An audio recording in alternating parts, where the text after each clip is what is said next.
I'm going to share with you today a lovely little quilt that appears in the latest Lewis and Irene autumn catalogue.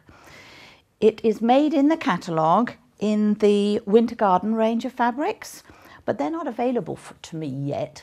So Sally has very kindly shared the how to make the block with me so that I've made it up in the Scary Acres range of fabrics.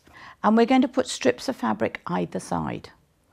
So if you cut yourself a range of pieces, some of them, as I said earlier, will go vertically and some horizontally when we've made the little units. You can, of course, just use one fabric, and then it's really easy. You just put them together because this is exactly the same size when they're sewn together. So you just sew them together. You've got no seams to match in each row. When the rows go together, just pay attention here in the usual way that your seams go together.